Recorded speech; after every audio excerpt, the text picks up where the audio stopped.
Welcome to my channel. This is Mike again. Today I did my first interview with Leanne, and it is something new for me. I'm just getting into this YouTube thing with the homeless. If you can go back and see my video I post with the introduction to my channel, I want to try to do something for homeless people, and I did my interview in my house today with Leanne. It might be short, might not be long enough. Getting into the YouTube thing, not because of any financial reason or anything like that, but because of homelessness. I kind of have a soft spot for them because, like I mentioned in my introduction, I have a friend that was homeless. I want to continue watch my channel. Might not be from home all the time. It might be in the street, but right now we're still in the winter season, still cold outside. Did my interview from home with Leanne. Listen what she said. I want to make a comment. Help me to make the channel better because I will be out there on the street interviewing a lot of homeless people. I want you to like my channel, share it, subscribe. All right, here we go. My first video regarding a little bit about homelessness. I'm going to interview Leanne, which was homeless at one point, not homeless anymore, but she's my first interview. No judgment here on both me and Leanne's part because this is something new that we never done before, but we're going to get into the video and see what we can learn and what we can do about homelessness and where I'm going to go with this because I'm kind of new to this channel. So I'm going to turn it on to Leanne, and Leanne is going to introduce herself, her name, and all of that stuff, and I'm going to answer some questions. Hi. Go ahead, Leanne. Where were you born, Leanne? Were you born in America? What state? Hartford, Connecticut. Hartford, Connecticut? Mhm. Oh, so you've been living in Hartford all your life? I was in Pennsylvania for a while. Wow, I was in Pennsylvania. Yeah. What brought you to Hartford? Life. Money? Money? Life? Money? No, Okay. never money. Okay. So you went to school in Pennsylvania, or I went to school in I Connecticut? went to grade school in Connecticut, Mm-hmm. and when I was almost 13, more like 11 or 12, we moved to Pennsylvania because my father died and my mom met somebody else. Okay. Wow. So basically, when you came to Connecticut, how hard was it for you to transition from Pennsylvania? You came by yourself, or you came to a family member? How was it? I went to visit, I live with my grams. She's in East Hartford. Oh, okay. Mm-hmm. And then from there, you pretty much went on your own after there, then, huh? No, it was just a kind of fun little transition. Is after I left Pennsylvania to be with my grandmother, I met a person. Oh, okay then. So that's why I interview with homeless because I want to see what caused it. Because like I was saying, I have an introduction. A friend of mine's, he had 2 tractor trailer, and then he went from there homeless. I found him in the homeless home, and after I met up with him, he died after that. Oh wow! So this is what pushed me to figure out how people can get homeless because it can happen to anybody. It could be anything why somebody's homeless. There's So many reasons why it happens. exactly. So that's why you're my first interview. I'm going to learn from this and see what I can take. My takeaways are and what we can do. We're homeless. So you moved from Pennsylvania, live with your grandma for a while. Did you go to school when you came up here, or you was already finished with school? I was going to go to Asnuntuck and get a degree. Yeah. But it didn't work out that way. Oh, and I know it's difficult to talk about because you don't want to go back down in that road again. Because it's not just the path Yeah. to someone's homelessness. Yeah. Is never really a straight arrow. I mean, some people could just literally just run out of money. Exactly. And that would be the best way. Mine is just a little more messed up because it was surrounded by domestic violence. Oh, wow. So see, so I'm saying a lot of people say homelessness can cause by mental, but I realize it's not always mental. It could be any one thing because I'm not a psychiatrist, but that's why I'm doing this. I want to figure out how can someone get homeless and how we do it. Well, that's true. Yeah, some people who are like addicts and they lose their home because they can't function. Or you get some people who gamble. That's another addiction, and they lose all their money and they end up being homeless. Okay. Or some people just can't cope, and I know some people like that, but they work with programs And funny, I didn't get a lot of help because I'm not an addict. Okay. See, and that's one of the things we never know that. Yeah. I didn't do drugs or any of that stuff. And it was funny because the programs I have to have certain requirements. I'm like, okay. Okay. So did you finish high school or yeah, I finished high school. Yeah. Any trades? You went to school for any trade or anything? I did carpentry for a while. Carpentry. I did enjoy that. Wow, that's good. That's good. But when you fight with people, I learned a long time ago. You don't ever interlock your hands like this for any reason. Oh, okay. So involuntary game of mercy, and I lost. So, at what age did you move out your grandma's house, or what age did you live on your own, or start to be independent? Well, after high school, I was having issues with my stepfather, and my mom didn't like it, so she had me move to Connecticut with my grandmother.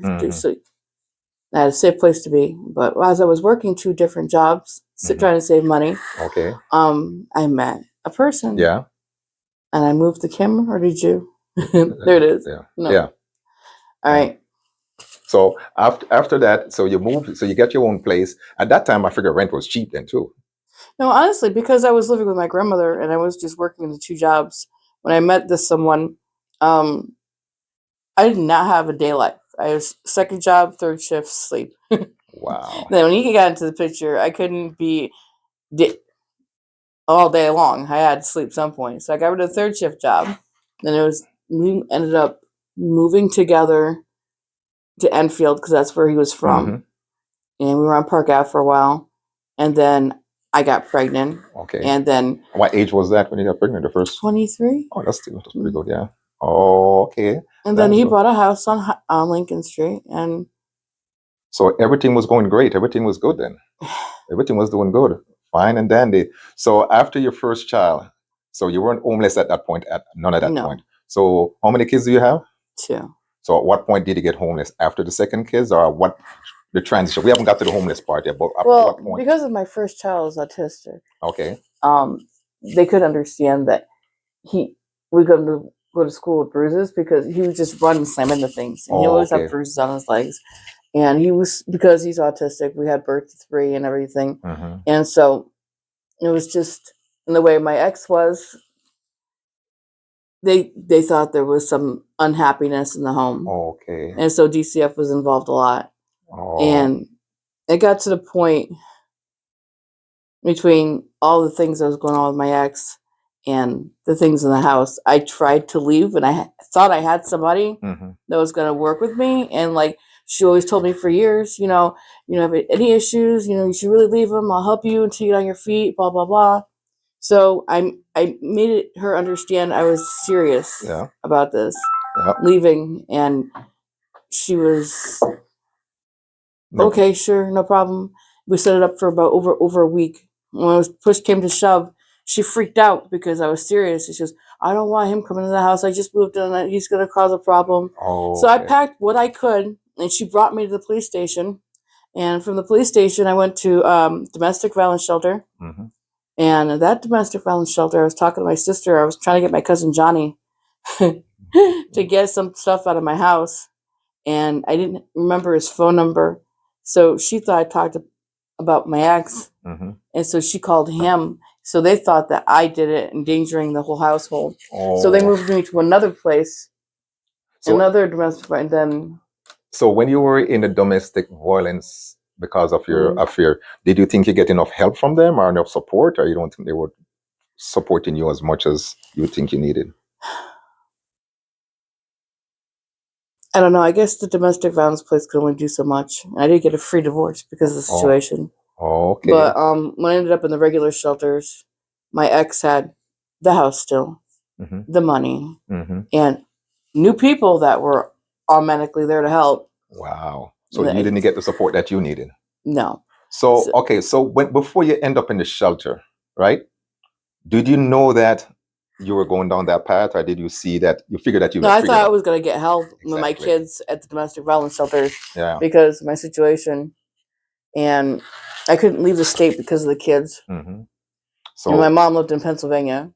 So there wasn't enough support there for you, that person going on homeless. Okay, so all right, so you get from there. When you get to the shelter, did you get any support from the shelter? What kind of support does the shelter give? Because I'm trying to figure out how you get out of the shelter. Now that you get there, you think you were getting enough support at the shelter, like trying to get you a home, trying to get you back on your feet. What do they do at the shelter for you? Just get you a place to sleep? That's all it was? Not. Nothing? I honestly can't remember. I can't remember. I really can't remember because I had the kids with me, and so the kids were with you in the shelter? Wow, that I was trying to break the cycle and get them away from him. Oh, okay. But so it was more likely a domestic affair that caused you to be homeless. No, you don't. The situation at home was not good for the kids. I mean, I had to hang a door to the one room because I would just he would come after us and I just hold the door shut and sing to the kids so they wouldn't think there was really anything wrong. But he screwed up the door hinges, and so I had to reset the door hinges. And it was just he would start fights and he'd end them by trying to go to wake the kids up, and it was just. So you had was to get away. I was trying not to have the kids go down that path and learn all this. And okay. Wow, that was. And tough. My friend bailed on me. She forced my hand, and I got screwed over. So she tell her that she would have helped you. If she helped me, I would have been able to go somewhere with my kids that was safe, and I wouldn't have to worry about them being taken and put in foster care until they figured out. I mean, they basically, because I didn't have the means and the support from anyone, they gave him back to their abusive father because he had the car, the money, the extra help. So they gave him back to the kids back to him, and then you were still homeless. Yeah. And I wouldn't leave Connecticut. Oh, because of the kids. Yeah, and I found a place in Hartford when I was working this one job, but they fired me because I walked in on my boss kissing some dude that wasn't her husband. Oh boy. So because of that, I was just. They felt threatened, so they had to let you go and stuff like that. And I did apply to other housings and stuff, but they never replied back. So when you were in the homeless, the shelter, were you able to apply for housing and all of that stuff while you were in there? Okay. Yeah. So how long did it take you to get somewhere to live? 2 years. 2 years? You were in there 2 years? I don't remember exactly how long I was homeless. But somewhere around 2 years. But it was the one Christmas my father died, and there was another year I stayed in Connecticut. I think about 2. Because then my mom called. She said she was moving. And so I went up to her and helped her move. And then I went back and forth from Connecticut and Pennsylvania for just back and forth every weekend to see the kids. Oh, okay. All right. So you finally get a place. Did you feel like you get enough support from the state or from anybody to help you to get out of homelessness? Because you want to get somewhere for yourself. I mean, the place I ended up was a place where they go by what you make. Oh, okay. So I was there for 5 months before I found a job, and even since I wasn't making money, I didn't have rent to pay, and plus they put money towards the electric for you. Oh, okay. So when I got the job, and it was I've been there since 2011. Wow. So when you were homeless, you wanted was to get out of homeless. So you just didn't want to stay in that state. You wanted to have your own place because you want to have your kids with you. You want all of that. So you were actually trying to get out from that situation. So you were working 2 jobs, 3 jobs, and all of that thing. So when you finally get the place, did you get any support to, like furniture, anything from this? Did they give you any help or anything like that? No church help, nothing. You didn't go to a church or try to. Most like the church, they claim they help people. Did you go to a church? I don't know. I was just too much. Slowly bought things. Wow. I had an air mattress for a while before I bought a bed, and I got couches from Goodwill. But the good part about it with you want to get out of homelessness. So that's why I'm figuring. That's why I'm having this conversation. If a person want to get out of homeless, you think maybe there's ways and means if they want to get out of it, they can start from scratch again and get back on their feet? Or from your situation, you think there is?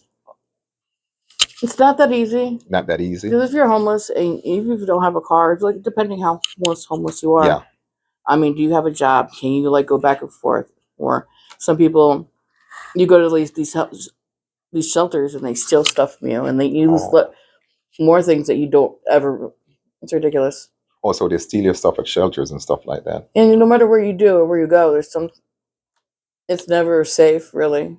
Oh, okay. So do you think that actually? And they do have programs for like. That's what I was going to ask you. They try to get you jobs and interviews but it's like it's hard though when if you don't have. They try to like get you on a regimen like on how to like get things going and try to get you out of your slump. Okay. Because it's like they have therapists and stuff. They've had me talk to therapists, and the biggest thing I've heard from them is, "Oh my God, you're so resilient from everything you've been through." I'm like, what do you what do you expect? You can't just dwell on it. And it's like there are people who have depression who just don't want to do anything because like, what's the point? Did you ever get depressed during that time, or you hold up real good? Everybody has their days or their moments, and I had mine. You want the kids? You were really trying to get the kids to be with you. You want to have them with you, and your husband was there with them, and you feel that you could do better with the kids than with him, and be more happier with the kids than. No, he was using them against me, and the kids were paying a bigger price for it. And he did a lot of stupid things. Yeah. So when you were homeless, what about food and clothes? Does the shelter provide all of that? Yeah, they have. They provide and clothes also too? Sometimes. So, okay, during the day, I heard that in the shelter, after a certain time of the day, you got to get out, go look work. Yeah, when you get out, you like try to help yourself. Okay. Go to the library or like figure out what you need to get done. Okay, and you have to be back in the shelter by a certain amount of time. Yeah, by 8 o'clock or something. But is it first come, first serve back in the shelter, or a lot of the time it's the line? By the end of the line, if you're like no beds, what do you do? Is that ever happened to you where you get there, or you always get back in time so you can get a bed? Yeah. Usually. Okay, that's good, because I heard that you have to get out during the day and go find something to do, and then you got to come back by a certain time. But I'm just curious, like in the wintertime, if you never get left outside in the cold or anything like that, never. Where you don't have nowhere to go or nothing to do. No, I really didn't put myself in that position. So you were trying. You were one of the homeless person who was really trying to get back. I mean, I can understand why people don't want to be in the shelters. Yeah. Because of the people and the things that go on, it's not exactly ideal. And it's different. Okay. So with the meals that they feed you guys, do you guys have a choice of meal, or do they just give you what they have? What's there? That was donated from like restaurants and stuff like that? Pretty much. Oh, wow, that was tough. So you didn't have So when you go to work, how did you get to work? Being homeless, you don't have a car, right? And back then, I don't think there was Uber or anything like that running at those time, right?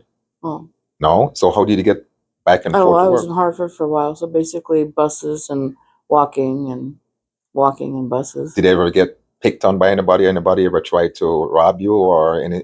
Well, someone did steal from me, but I was like sleeping or something because I had apparently when I'm not happy, it zooms for me, and people don't usually try. I don't know. Oh. I don't. Even when I was super mad and I was like walking around Hartford wanting someone to start with me because I just had all this anger. I mean, it was. I actually watched people cross the street. Oh yeah. Yeah. Okay, so being homeless, did you look homeless? Did you like? I just had the clothes I had. Oh. I didn't try to be dirty. Oh. So you were one of the. But I always had my. There's a telltale sign. Yeah. People walk around with their book bags. Or, it's like Yeah. So you were more a functional homeless person. I guess. Yeah. So that was good. So when you finally get your first home, do you figure that you would be homeless again, or did you was any fear? I had no sense of actual stability or security for years. Oh, okay. Years. Wow. I just never believed it was going to stay. Oh, okay then. So you were trying your best to do whatever you can to get out of it. Yeah, I was always in survival mode. Wow. I mean, it took me many years to get out of survival mode. Uh-huh. And it's not an excuse. Or like what people like want to put labels and stuff, but when you're stuck in fight mode just to survive for so long, it doesn't exactly just leave you. Oh, okay. Oh, so that's good. So ever since then, did you meet any friends in the homeless? Anybody you speak to in the homeless shelter, or anybody that was homeless? Did you have friends there that? In the first place I went to, I found a friend. Her name was Anna. Uh-huh. And we kind of keep in touch. So did you get like a support from her? Like you support each other, look out for each other, or anything like that? Yeah, when the beginning, she would. Well, when I left, I was sick. Oh, okay. I was like, he said you could go to the doctors, but I'm not going to get your prescriptions.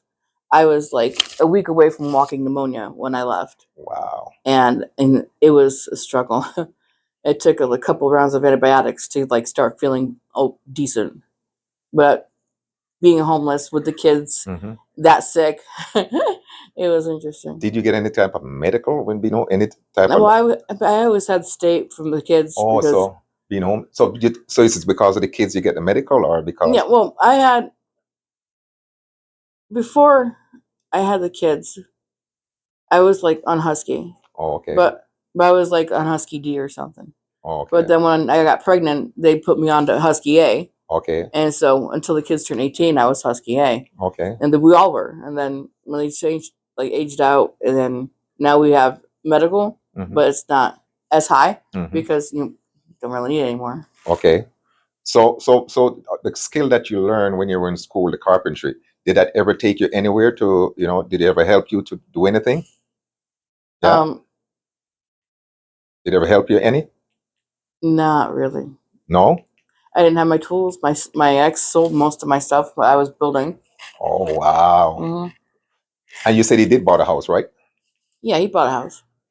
But the house you didn't get nothing out of that? No, because he remarried.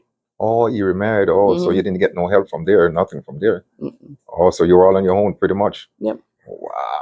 So my mom helped a lot though. So basically, we're getting That's at your homelessness was caused by domestic. You think you wouldn't be homeless if you didn't get a domestic Yeah. violence? No, I wouldn't be homeless. Oh, if I was ended up with someone like him. So the question that I want to ask, and this is really where I want to get, because I was on my way to getting a degree. I was going to go to college. I was going to do something with my life and try things, but I never got that far because he didn't really want me working. He didn't really want me just stayed home and took care of errands for him so he can get stuff done for his job. And I was just with the boys, and I wouldn't always need to beg him for money. And it wasn't to get nails done or hair done. I didn't have friends to hang out with. Okay. I just needed diapers and wipes and stuff for the kids. Okay. And it was just ridiculous. Okay. So did you see the homelessness coming? Like you could say, like, no, I'm just thinking, so pretty much, like you got your bills to pay this month and you say, I can't pay the bills. No. Did you see like I did not see homelessness coming. You didn't see like, oh my God, I'm going to be homeless. I was with an abusive person and someone thought they were going to help me. And when push came to shove, she bailed. Okay. And that's how I ended up in domestic violence shelters. Yeah. And that's how I ended up in a regular shelter. And this is when they took the kids from me. And that's how I just lost it all. Yeah. Because this is, what I'm thinking. I'm not sure about homelessness, but like the question I asked, like, okay, I don't have my rent for next month. I don't have a rent for the next 2 months. I'm trying, but I'm not getting it. I'm going to be homeless. It was nothing like that. But there are programs out there for people who have trouble with their rent. Okay. And there are people they could get to before that happens. Okay. And I don't know if people do go through that process and they still can't find a job. And then once they exhaust the programs, they're just like, oh, so there's a program out there. Oh, yeah. Oh, to help people that, okay. That's good. Because just call 211. Because I heard that there's a lot of way that people, even that are homeless, they still have money on them and all of that stuff. And I mean, if they're homeless and they have a job, why did they become homeless if they have a job? Do they check how much money you have and all of that stuff when you're homeless? Do they look at your finance to say you can't get a shelter because you have a bank account, you have that much? They don't look at none of that. When you go to the shelter, just say, I'm homeless, I need a place to stay. I don't recall that part because I didn't have a job because I wasn't allowed to have a job with my ex. Yeah. Wow. And I thought I was going into another person's home until she decided that it was going to be too overwhelming for her. Oh, okay. So you wouldn't get too much help there. Oh, so what do you think has caused most people to be homeless? Because this is my first interview. What's your opinion? Do you think it's mental or you think it's not enough help? A lot of it, I believe, is mental. One of it's mental? Oh. I mean, if there was the fact that they don't have enough help, what is going on with them that they can't keep a job? what is going on with them that it's like, I mean, do they have a disability? If they do, they have program. Danny's got. Yeah. There's something there for people who need it. But back then, do you think there was some type of support back then? I mean, that was over 20 years ago. Yeah, so I'm saying. Maybe but back then they tried to help people mock interviews, try to help them, with therapy and try to find a better mental state for them. They had programs out there for people who did drugs, or like if they were trying to better themselves, they would help them. Because I wasn't on any kind of problems with that. They just didn't do anything to it. You don't meet the criteria for the help for this. Okay. So should I ask? Should I start drinking? What do you want? You asked them that? I know, they never got mad at me. So do they provide like psychiatrist help or any type of those help? Oh, they do. They do? I mean, they have you talk to people. So I was in there talking to a couple of different people in different places.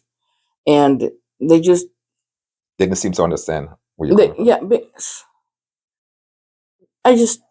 Because number one, I feel if you're homeless and you're a drinker or a drug addict or even a prostitute, they might not understand the reason why you do these things, because it could be that you're so depressed that you figure the alcohol might just take some of the depression away, or the drugs might take some depression away, or having a company with someone might take. So as I was asking if the psychiatrist really helped, because sometimes I personally don't know if they understand what you're going through, because they're not in the shoe that you're in, to be homeless or why you have to take a drink. Sometimes it's just to ease. Did you think that was some of the psychiatrists didn't understand pretty much, or did they get it to where they could help you to focus a little bit more? You think they help you a lot, psychiatrists? No. So because I didn't drink. I didn't do drugs. Yeah.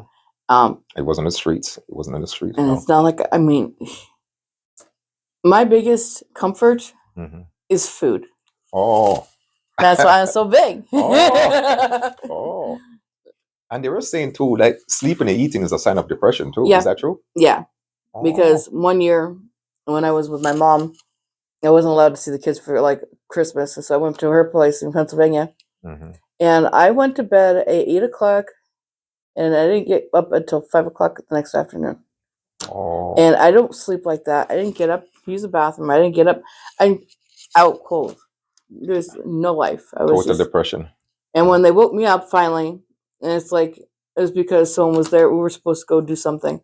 Like, why did you guys let me sleep like that? Oh, we thought you might need to sleep. I'm like, I need some help. I need somebody to come and talk with me. That was crazy. Oh, so do you think that right now you'll ever get back in that part where you'll be homeless again? So since that you know, what you've been through, it might affect your relationship-wise. Maybe they don't want to talk to another man. Maybe they don't want to do. You think you've been in that pathway? Because pretty much the way I see it, like you were depending on your husband, that he have your back, right? You were depending like he had your back and he didn't have your back.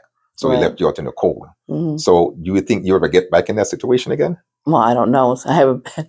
I don't mess around with people. So apparently that's one of the backslides I have in my life. Okay. Oh, okay. That would be the fear that most people have said. Okay, this is what caused me to get homeless. I'm not going to get back in this situation again. I'm not. I mean, when the kids, I wouldn't be involved with the person, so they weren't going to act like their daddy or like start talking to them or like. But I mean, I was not going to be one of those moms that different boyfriend everybody. Okay. I wasn't going to do that to them. Okay. And now that they're pretty grown, I just don't have it in me to. I'm very selfish. Okay. I've become very selfish. Okay, that's what I don't want to share my bed. I don't want to share my time. I was like, I'll be there for like any person I care about, and I was like, I'll sit there and spend the day with people. But at the end of the day, I'm not lonely, and it's like I don't venture out looking for companionship. Okay. And I'm not sad about it. I'm not looking for it. I don't know how people need another person in their life like that. So are the kids aware that you were homeless, or you never talked to them about that? They know about it. They wouldn't, but. And you think it make them stronger because they know what? Well, Mikey, he's a hustler now. Okay. He needs to make sure he has money because he didn't. That really kind of messed with him. It gave him motivation to. And he's the oldest one, right? Yeah, no, he's the youngest one. Oh, he's the youngest one. Okay. I wasn't sure. Yeah, he's the oldest, but Mikey's the youngest. Yeah, so they're gonna have apart. Okay, so pretty much your homelessness and their idea that mom was homeless and mom had it rough keep them from going down that same path and stuff like that, because they understand what you go through. But what the ironic part is, my son did end up with an abusive partner. And when he was 17, he basically was homeless because she would be in her bed sleeping, but he would be sleeping in his car getting hotel rooms because he said if he went back home, she would leave him. And so, yeah, that was his choice. That was his choice. So your son ended up being homeless for a little bit also too. Yeah, because he chose to. But he had places to be, but he couldn't be in the house with his teenage girlfriend. But and he was a teenager at the time too. Yeah, 17. Oh, so that's again another domestic issue where he was a little bit homeless again. Mm-hmm. Oh, wow. But did you try to encourage him and tell him that, look, I went through the same thing? No, I was just looked for him, talked to him. Every time he called me, I was there for him.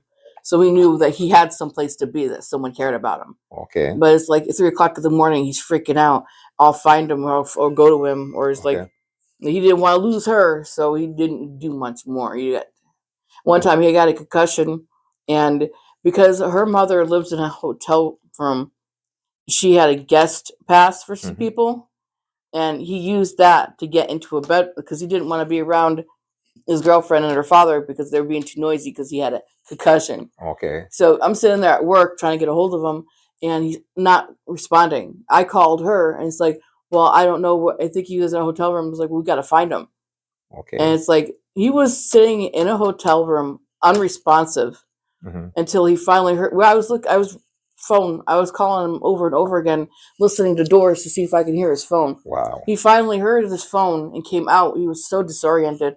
Wow. So you're pretty much trying to stop him from going on the same path that you were going. No, because finally, after she got over herself and everything, he ended up moving in with her. Oh, wow. Yeah. So you think that if he wasn't with that girl, it was in that relationship would have been better for him at that point? Yes. Wow. Because I never knew that, relationship could have caused. Relationships could have caused it to make or break. Yeah, I know it make and you break. could have the most successful person, have their own money, and they're doing super great. And then you get this person come in their lives and they're doing all right. And then just it breaks them. Wow, I didn't know that. It breaks them. Yeah. They fall apart. Oh. People fall apart. Yeah. And it's just it's just crazy. But yeah, it's crazy the fact that I would think that you go in a relationship, somebody would try to help you or you get help, not to. No, not everybody's that mentally stable. To get you homeless to the point. Wow. Because relationships will break you faster than alcohol, drugs, or any addiction. Oh, okay.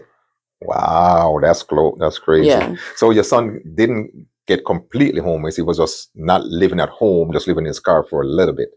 He went through it. He told me some stuff after the fact that I was. Yeah, that was crazy for you. He just slept in his car, or he would be sitting there in hotel rooms.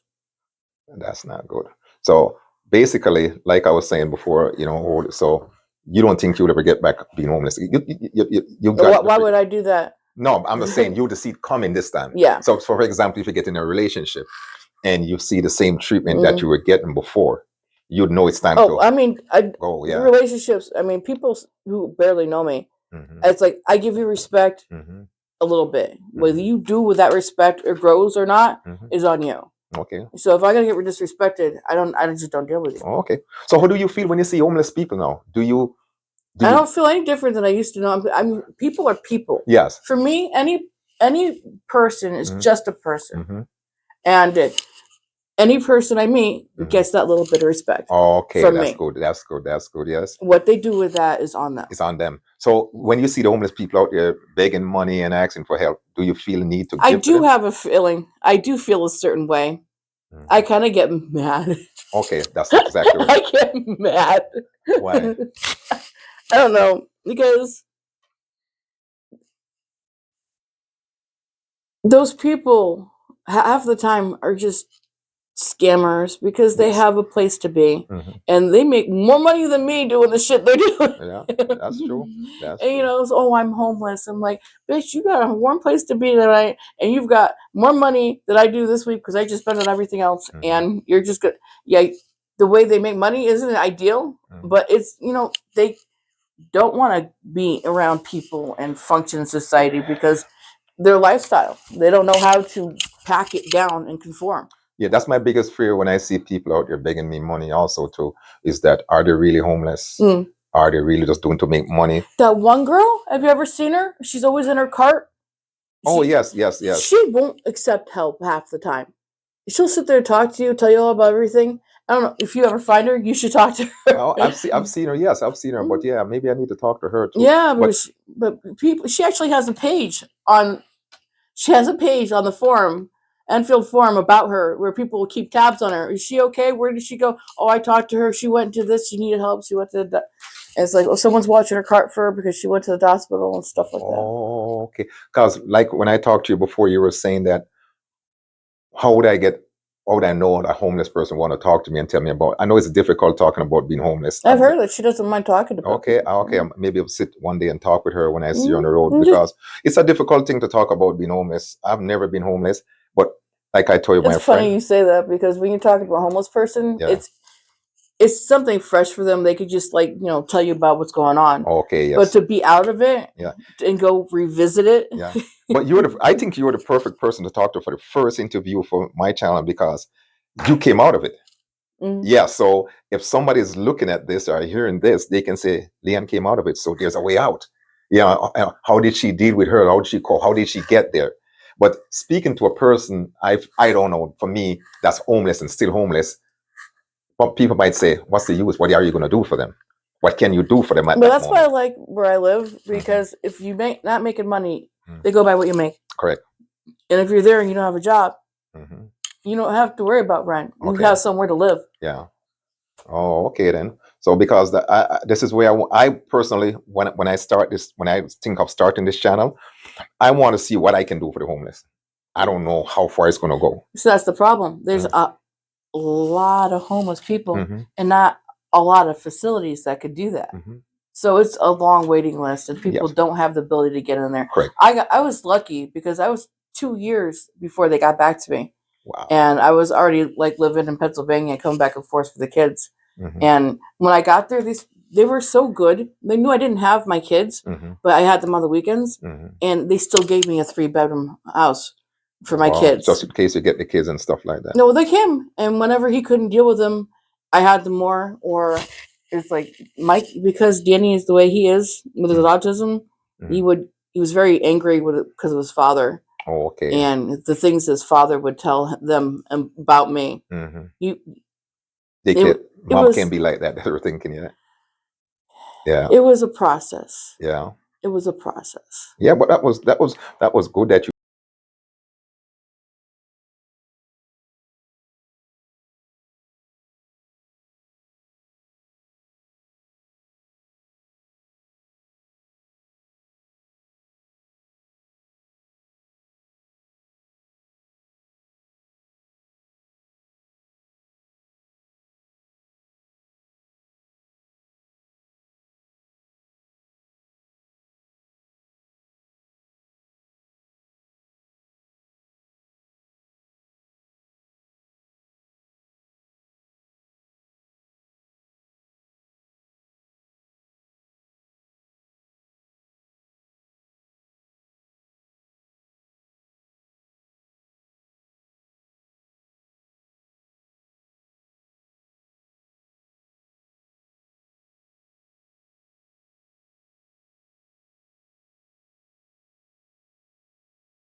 came out of it, because even if I'm going to help a homeless person, sometimes these days, how we know that the person is really homeless, because there's a lot of scammers out there.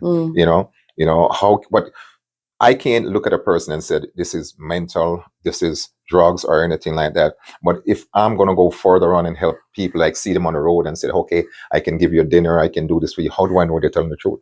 It depends on what happens when you approach them, I guess. It's like, I don't have any money on me, but I can go buy you some food and bring it back. And they start cursing you out because they're not getting food, like money, because then, like, are you hungry? Do you not have money? I'm here to help. Yeah. But it's like, it depends on how they react. I've seen people out there with their whole family, kids and wives and stuff, and said they're homeless. And if I'm passing by and go to the gas station, I give them my money. As I come back again, they beg me money. So they'll be there all day. And I'm saying, you've been here from morning till night. You don't tell me that you're making enough money. So are you doing it as a scam, or are you really homeless? That's another thing. Do you think people in the shelter go out and do that? Or you were in the shelter, you never go out and ask for money or none of that stuff. You see? Wow, that's great. So some of these people, I don't know what is scam and what is not. And this is what's going to help me in some way to know if people really need help or they don't need help. I don't know. Sometimes it's like people would approach me. I'm like, can I help you? And it's like, oh, I see you around a lot. And so I was like, they offer it, but then that's scary because you don't know what's with them. Are they helping because they truly want to help, or they want something in return?